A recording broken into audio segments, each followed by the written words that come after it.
Ito boss, anong tawag dito sa ganitong ano? Ganitong Mga sisiw? decal brown layers. Decal brown layers. Oo. Kapag sinabing decal brown layers, Sila ibig yung sabihin- paitlugin Opo. na kumbaga mga naghahanap ng paitluging manok Opo. or egg production. Oo. Ito yung mga Ito yung number mga one. magaganda. Oh. Mga ilang days na po yung ganito boss? Dumating yan noong Feb 29. Anong date na ba ngayon? March, halos March 8. Oo, mga more than a week na. Opo. Kapag mga ganitong sisiyo na ganito na yung age group nila, kapag pinagbili yung magkano yung Ito, nagkakahalaga na to ng 150 to 160. 150 to 160. Kasi yung mga dun sa palengke, yung mga normal na, yung mga broiler ba yun? Mura 55 yan. na. 55 na. Ito Mura pa, yan. mas lalong okay na okay to. Kasi Oo. ito yung mga anak ng itlog ko, no? Oo. Nagbibigay ng ano. Tatlong taon ang laying span nito. Opo, 3 years. Oo, 3 years. Ibig sabihin, kapag bumili sila nito, within 3 years, pwede nilang makapakinabangan ng Oo, tuloy-tuloy. sa loob ng 3 taon, makapakinabangan na ng tuloy-tuloy. Kaya yung mga nagbabalak na Opo. pumasok sa egg production or egg business, Opo. ito yung isa ito sa mga hinahabol ng mga nagpapalay ng egg. Kasi Opo. nga, 3 taon. Talagang matagal din Oo, nilang matagal. mapapakinabangan. Parang good investment, ano? Maglagay ka ng pera, talagang tuloy-tuloy yun. Ito. Pagdating naman boss dito sa sa mga pakain, 'di ba? Kapag ganitong age group, kumusta naman yung pakain sa ganito? Check booster sila, unlimited sila. Opo. Hanggang 4 months old, unlimited yan. Opo. Hinahabol kasi nila yung tamang sustansya, Opo. tamang paglaki, tamang magpapalakas ng kanilang mga bone. Opo. So, kailangan unlimited sila. Vitamins, daily, tapos meron silang bakuna, Opo. meron silang antibiotics na maintenance, Opo. para mag-grow ng maayos. Ibig sabihin boss, unlimited, diretso lang kailangan laging may May laman. naman, sa pakain. Ang kinagamit niyo boss na feeds dito, ano? Ngayon, GMP1. GMP1. Product ng Yulaco. Yung ganun po. Yan. Yung Itong ganito. ito mga nasa harap. Ito. Lahat yan. Mga kapigro lahat. Kahit mga ano kasama namin, ko. kahit sa baboy namin. Ito po, GMP1. So, tapos ipakita mga bro yung para at least makita nila. Yan yung GMP1 yan. Yung mga ganyan. Ay, GMP2. Opo. Ito yung GMP1. Ito yung mas pino po, ano? Mas pino siya. Ayan. Ano po yung kaibahan ng, di ba, ano po yung nagiging epekto naman sa manok kapag halimbawa yung medyo mas malaking feeds yung napakain sa kanila? Usually, ano Pagka nangyayari ganitong sa kanila? age kasi, na hindi siya pino, Opo.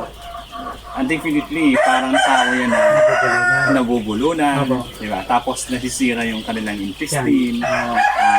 Doon nagkakaroon ng de-develop ng karamdaman. Opo. Tapos yung mga ganito boss, anong next stage ng mga ganitong manok? Halimbawa, medyo lumaki pa sila. So, Pag edad nila ng 30 days, opo. mag-e-end na sila sa GMP1 or Opo. chick booster. Opo. Papunta na sila ng chick grower. So, Opo. 31-day-old Opo. to 4 months, steady sila sa grower. Opo. Pagdating naman ng 4 months, saka na mag-i-start sila ng layer. Opo. Layer 1 para mag-develop na yung kanilang paitlugan Opo. para mangitlog na sila. Opo. On average boss, yung mga manok na katulad nito, yung ganitong age group, ilan yung nakukonsume nila in terms of grams? Sa amin kasi unlimited eh. Ano ba sa Oo. dire-diretso lang? Hindi namin binibilang Since maramihan yung naman yung ilan yung pag-aalaga, napapakain namin. Opo. Pero so far, pagka ganitong volume, 2,000, Opo. muubos sila ng mga 10 to 12 sacks in a month. Yun naman. Oo. Ano? Oo. 2,000 kasi sila. 2,000 capacity yan. Oo. Tap- 2,000 sila. Ang ano po dito boss, ideally, yung sa mga, di ba, yung mga backyard na gustong magsimula ng negosyo na ganito, walang masyadong budget. Pero ano yung recommended mo na pwede silang mag-start? Ilang quantity? So far, ang 100 heads is good start. Oo. Sa 100 heads, Opo. learning na nila yon. Opo. At the same time, pwede na sila mag-gain ng konting profit. Opo. Kasi, Doon sa 100 heads. sa 100 heads. Opo. Ito kasi, pagka naglilay na ng egg, Opo. in a day, kung mayroon kang 100 heads, at 6, pinakamababa, 80%. Opo. Yun. Pinakamababa yun. Mayroon kang 80 itlog Oo. araw-araw.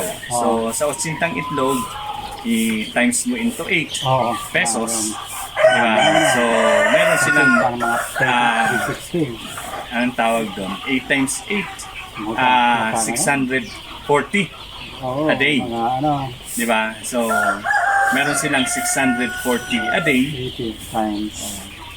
8 ano, so 640. 640 a day. Sa 80 yun. Sa 80. Opo, sa 80. So, ang isang daan, kumakain sila ng 10 to 11 kilos a day. Oo. So, ilagay na natin 10. Meron silang 5 days para Oo. consume yung isang sako. Opo. So, yung isang sako ngayon ay almost 1/8. Oo. So, in 5 days naman, times 640. Oo. So, 3,200 yun. Okay na, okay na. So, ilalis mo yung 1/8, Oo. mayroon kang 1,400. So, every 5 days, mayroon kang 1,400 na kita. Opo. Iles mo pa yung 200, let's say, for vitamins mo, everything, di ba? Pang-scare po. Di ba? So, mayroon kang 1,200. I-times Nasa, 6 mo yun. Oo. Kasi 5 araw, ang 30 days mayroong 6 na linggo. 5 araw. Di ba?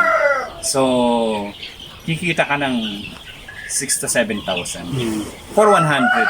Yun yung pwedeng heads. possible na maging profit Yeah. po, ano? Additional So, mong income, Opo. hindi siya nagkukonsumo ng oras mo. Opo. Kasi sa umaga, papakainin mo siya. Gusto mong ilatag ng isang buo yung pakain na. Walang problema. Walang problema yun. Opo. Aalis ka, basta okay ang kanilang tubig. Opo. Di ba? May vitamins na sila. The whole day, hindi sila magkukonsumo ng maraming oras sila. Opo. So yun. Tapos, Pero naman sa mga commercial project ng isang tao, gusto Opo. niya mag-gain ng talagang, gusto niya tumigil sa trabaho, Opo. gusto mag-focus dito, 1,000 is good. 1,000. Yeah. Kung kumbaga parang 1,000 okay heads, na. you will Yung- earn 60 to 70,000 Yung, naman. yung 7,000 na small time, Yeah. pwedeng maging 70,000 Yeah, to 60 to 60,000. 7,000. Kumbaga parang good for dalawang managerial position na yun. Ano? Pwede ka nang huminto sa... Kumbaga parang dalawang manager salary na yun sa medyo ano Oo. na yung mga medyo Oo. middle Katulad skill nung na ano, company. ito sana kinuha namin to sa Antipolo Rizal. Opo. Ito, 3,100. Opo. So, 31 boxes. Opo. May bumili sa akin na taga Ocampo, 1,000 heads. Nakaalala ako sa kanila as Opo. bilang consultant nila. Opo. Kami yung pwede mag-conduct ng pagbabakuna. Opo. At from time to time, may visiting time ako sa kanila. Opo. Kasi nga, inumpisa nila into 1,000. Opo. OFW sila, boss. OFW po. OFW yung nag-finance, yung Good, anak good. nung OFW. nag-asawa dyan sa Ocampo. Opo. So, sila yung tinututukan namin ngayon. Opo. Ina-assist namin, inaalalayan. Kasi yun ang kagandahan dito sa Bicol. Pag dito sa amin kumuha, yung after sales, hindi namin Opo. pinakabayaran. Talagang Lagi may kami support. nakaalalay. Kasi yun ang habol ng mga customer natin. Opo. Paano kayo mag-uumpisa? Paano ba kami? Maalalayan ba kami? Definitely yun ang commitment ng J&J Poultry Farm. Opo. Na nakaalalay kami after sales, nakatuto kami. Opo. At bukas ang telepono ko, 24 hours yun. Para tulungan i-assist sila kung sakali mayroong karamdaman. Opo. Di ba? Yun ang ano doon. Kasi basically mahalaga yung kaalaman sa pag-aalaga nito. Opo. Di ba? Kaya nga, one of these days, plano namin na maglagay dito ng maliit na kubo Opo. for training. Opo. Di ba? Or seminar Opo. tungkol sa pag-aalaga ng Manok. ganitong mga layer type chicken. Opo. Ibig sabihin, boss, kapag halimbawa bumili po dito sa farm nyo, yung mga gusto magsimula ng negosyo, lalong-lalo na ngayon, maraming mga OFW, yung hindi nila alam kung saan ilalagay yung pera nila. Tapos meron silang pamilya sa Pinas na gustong mag-start up ng negosyo, may malawak sila na bakuran. So, suitable to na Oo. gawin nilang start-up. At the same time, malilibang pa yung pamilya nila. Oo. Ang ibig sabihin, boss, ang kagandahan dito is yung bibili sa inyo, tapos i-deliver nyo pa yun. Oo, di-deliver namin. Paano po yung usual na Pagka normal naman, boss, nagsa-charge kami ng delivery fee. Makikipag-communicate sila sa Oo, inyo. makikipag-contact sa amin. Pwede silang mag-communicate to our FB page ng Apo. J&J poultry farm, Opo. message sila dun sa amin or may Opo. number po ako dun every now and then ngayon, pagka nagpo-post ako ngayon, Opo. nakalagay na yung exact address ng farm, Opo.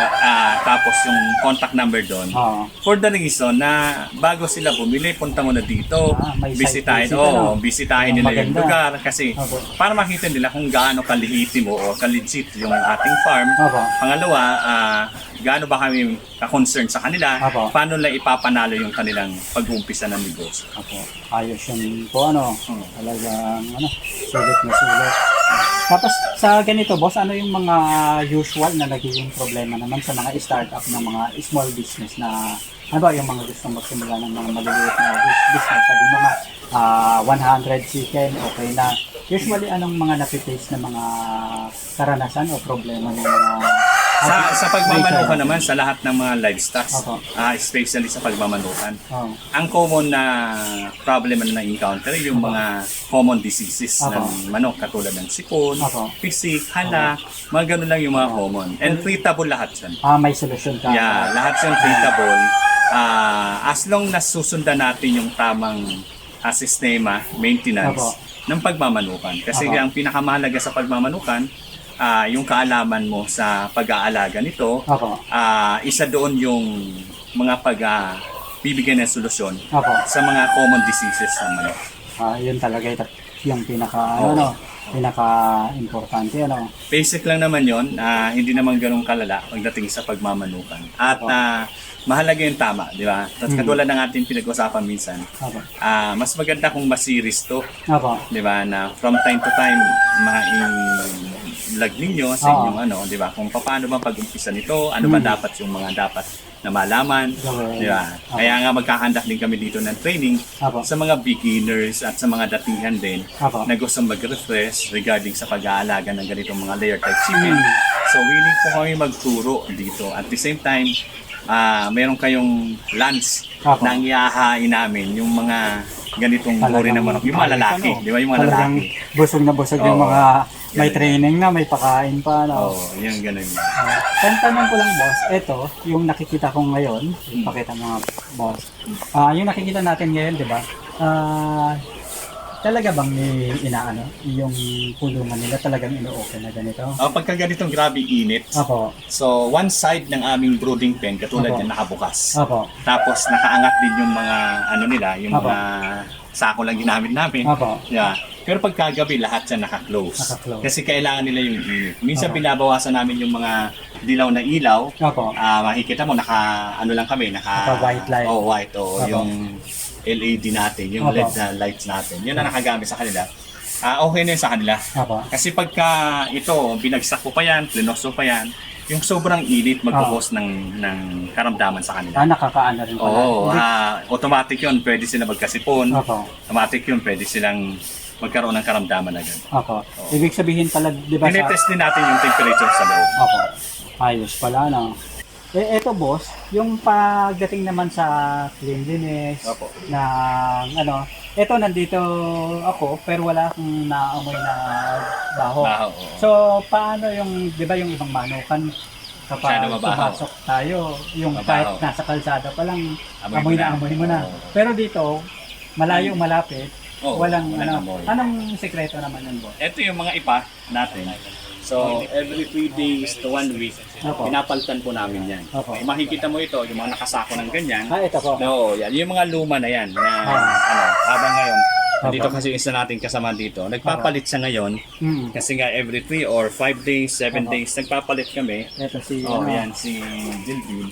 So, So, yung maglalagay ngayon ng mga bagong ipa Opo. sa ilalim. Ito, bagong palit na ba to? Bagong palit na Ito, po mga ito. to. So, mabilis lang sila Opo. kaya, yung, tawag dito, yung amoy, di ba, ng kanilang Dumi. waste, hindi aakyat sa mga sisig. So, hindi sila magkakasakit. So, ibig sabihin, isa pala sa mga Cause pa yan, yung amoy. sa mga safety rin para sa Opo. sa mga manok is yung kalinisan, ano? Opo. Para at least makaiwas din Mahalaga sa po mga yan. Oo. sakit-sakit. Kaya as Pero- much as possible, yung ganitong brooding pen, Opo. kahit malalaki na, Opo. as much as possible, from the ground, hindi bababa sa 3 feet. Kailangan 3 feet Oo, yung taas yung at from least. the ground. Opo. Oo. Kasi Sukat-sukat yung, din pala yun, ano? yung amoy Opo. ay hindi pupunta sa kanila. Opo. Yung amoy kasi ay pwedeng abutin yung 2 feet, pero pag nag 3 feet ka kasi, umihiwalay Okay na. Kumakalat na. Nag-spread na yung amoy ng Opo. kanilang waves. Opo. So mahalaga yun. Sa ganitong brooding pen, at least 2 feet ito. Opo. Ito kasi ginawa namin, sukat ng plywood, Opo. 4 by 8 feet. Opo. Ang buka niya ay 4, Opo. 8 yung haba, ito naman ay 2 feet lang yung taas. Opo. Nag-stay sila dito until 1 month. Opo. Pagkatapos sila mag-stay dito ng 1 month, pupunta na sila doon sa growing pen. Kasi ito, brooding pen lang ito. Opo. Tapos, ito naman po, gaano katagal yung tinatagal ng ipa? Sa ilalim Sa nila. ilalim. 3 to 7 days lang 8 yun. to 7 days. Oo. Ayan. Tapos medyo napansin ko, boss, medyo manipis lang din yung ipa na Oo. nilalagay. Oo, Ano? manipis Kasi yan. sa iba, yung parang nakikita ko, yung sobrang kapal, yun Doon din magagana yung amoy. nagkakaroon ng amoy. Oo, doon Ayan. din So magagana. ito, ang technique Manipis nila lang. dito, manipis lang, Oo. mas madaling linisin, Oo. mas mabilis linisin. Tapos, Actually, pag 3 to 4 days, pwede namin yung patungan. oo. Yeah, patungan ng patungan, Oo. saka namin lilinisin. Oo. Kung walang time. Pero pag may time, as much as possible, in a week, Palit. kailangan palit. Opo. Tapos, eto ba, boss, yung mga dumi niyan, pwedeng gawing Pataba. ano? Oo. Pataba sa mga Ginagawa halaman. namin dito sa mga gulayan namin. Opo. Di ba? Pagka medyo kailangan ng pang-abuno, Opo. kukuha kami doon sa nilalagyan namin itong mga ganito. Opo. So, inaabuno namin. Pinapatuyo pa po ito, boss, o hindi na? Mas maganda kung tuyo. Opo. Maganda kung tuyo. Lalo yung kanilang mga ways, Opo. mas maganda tuyo. Doon sa mga interesado na gustong mag-start up ng business na katulad nito, ako, kilala ko si Sir Aldrin. So, recommended natin na pwede kayong umorder talaga sa kanya kasi physically nakikita natin yung mga stocks. Katulad ng sinabi niya, mas okay na umorder sa kanila, kumuha dito ng mga product ng mga manok at makakabisita kayo kung gusto nyo bumisita para kayo mismo yung nakakakita. Kasi i-invite nyo po sila na Mayroon po kaming Facebook page na J&J Poultry Farm. Pwede nyo pong i-message doon, kunin yung number namin, tawag po kayo. Personal number ko po yun. Pwede kayong tumawag doon. Actually, yung mga OFW ay nagsasakripisyo pa from different countries. Tumatawag po sa amin. Gamit yung number ko mismo na nakukuha sa ating vlogger na Kabady. Actually, malaking tulong sa amin itong ginagawa ni Kabady. Kasi sila po yung talaga nagpakilala sa amin sa international. Ay, di lang alam siguro ni Kabady, pero sila po yung nagpakilala sa amin sa international level. Kaya, thankful kami. Di ba? Salamat ng todo, ng marami. Di ba? Kasi yun po, malaking tulong sa amin ang Kabady. Marami pong may mga vlogger din na pumapasok dito. Pero iba po yung dating ng Kabady talaga. Diba? Salamat po sa inyong tulong. At yun po, pwede kayong bumisita dito sa aming farm.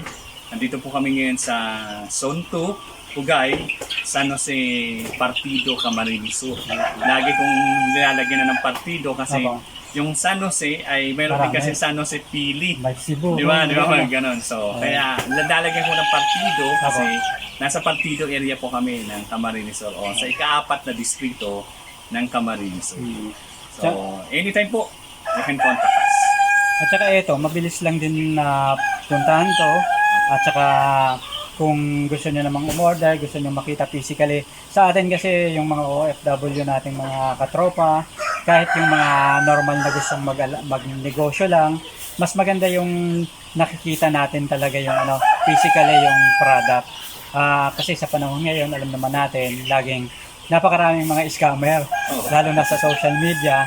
So, mas maganda yung nakikita natin, yung paglalaanan natin ng pera, paglalaanan natin ng pondo, at yung product na bibili natin. Kasi importante, alam natin na hindi biro at saka hindi basta-basta yung kumita ng pera. Yeah. Tapos doon sa iba na na nag-i-start pa lang tapos na-scam, biglang nadadala na ano. Yun yung pinaka mahirap Disappoint. doon.